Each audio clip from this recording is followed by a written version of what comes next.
she's trying to get in. Yeah. Jen. Yeah.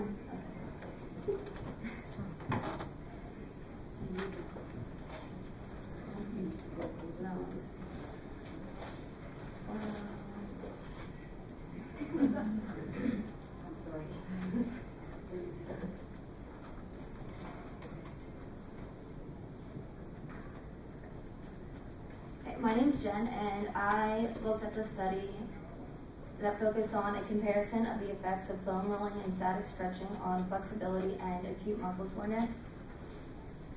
Foam rolling is also known as self-myofascial release. It helps to stretch and lengthen muscles and tissues. It helps to soothe tight fascia located around the muscles, which could increase the range of motion and flexibility. And it provides the same benefits as a sports massage.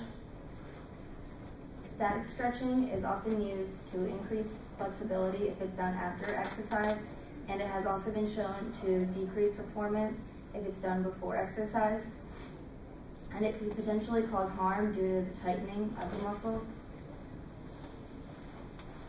Acute muscle soreness is pain felt in the muscles during and immediately after strenuous physical exercise. Pain appears within a minute of contracting of the muscles, and it doesn't last very long. It can last a few minutes or up to a couple hours. It's the result of lactic acid accumulation in the muscle tissue, and it also improves with increased fitness. The problem with static stretching is there's no acute effect on increasing range of motion, and it doesn't help to decrease muscle soreness. And the problem with foam rolling is that there's little known about the acute effects in relieving delayed onset muscle soreness. Delayed onset muscle soreness can occur 24 hours after an intense training, and it can last up to 2 weeks after the training session. And there's also limited research on foam rolling effects on flexibility. The purpose was to compare the effectiveness of static stretching and foam rolling on flexibility and muscle soreness. And the hypothesis is that static stretching is more effective for flexibility, and foam rolling relieves acute muscle soreness more effectively. The subjects used in the study were 10 healthy athletic students from Shippensburg University population. There were 5 male and 5 female. Height, weight, BMI, and body fat percent were all measured, and these were just the averages from all of them.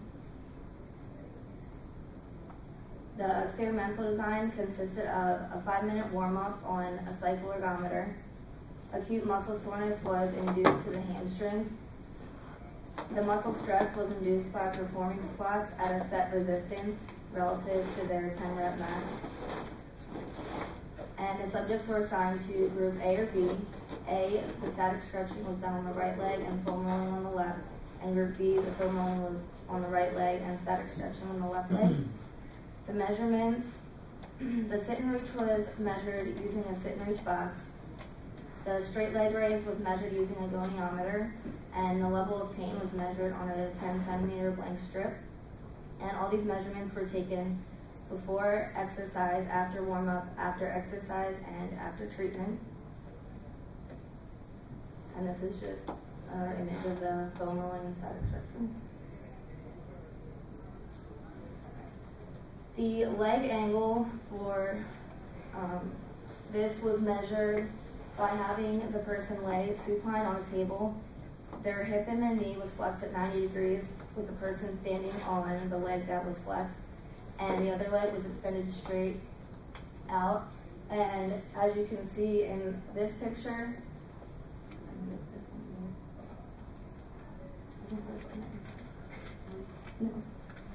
well, this picture over here, you can see that after the leg is bent, they had the subject extend their leg as far as they possibly could to get it straight. And this was the angle that was measured. So, in a smaller angle was a decreased angle.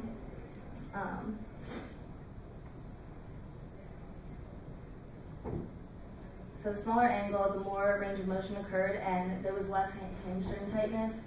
So if the angle was larger, there was more hamstring tightness. On the graph, the graph foam rolling is displayed in the blue, and the red is the static stretching. And as you can see, static stretching stayed about the same, moving from the pre to post stretch, and the foam rolling changed a little bit. It decreased from pre to post exercise and then went back up after stretching. And these changes were mostly due to the exercise as opposed to the foam rolling or static stretching. The trend shows that a decrease in leg angle occurred due to the exercise as opposed to the stretching, and there was no significant difference between foam rolling and static stretching on leg angle. And again, this one shows the changes in sit and reach from pre to post. Foam rolling is displayed again in blue and static in red, and foam rolling showed a greater increase during the sit and reach than static stretching from the pre to post warm up and post exercise and then post stretch, but these differences weren't significant either.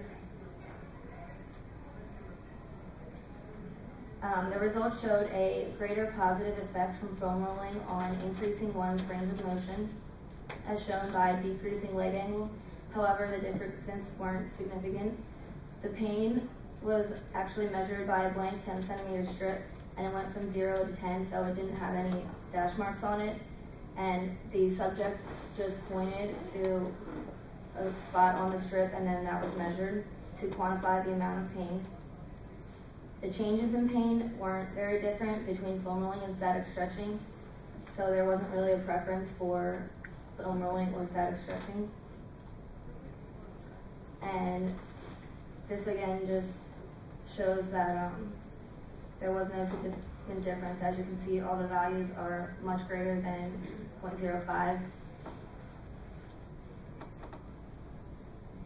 Some limitations were there was optimal time to foam roll was unknown, not a set goniometry, and there was different people measuring the angle, so it wasn't the same consistent person measuring all the angles. There were time constraints. The sample size was small, and it was difficult to induce soreness for highly trained athletes. The effect of delayed onset muscle soreness, we looked to measure acute soreness, and measurement errors may have occurred as well. In conclusions, again, there's no significant difference between foam rolling and static stretching. They measured leg angle, sit and reach, and acute pain. Based on the qualitative questionnaire, foam rolling was more effective at alleviating pain in the hamstring than stretching, but static stretching is more convenient, and it was difficult to detect pain differences between the two legs. For future considerations, determine optimal time for foam rolling in order to be effective. They should use different types of pain measurement scales. Look at different muscle groups such as the quad or the calves. Consider only one dependent variable at a time, and examining delayed onset muscle soreness may yield more significant results.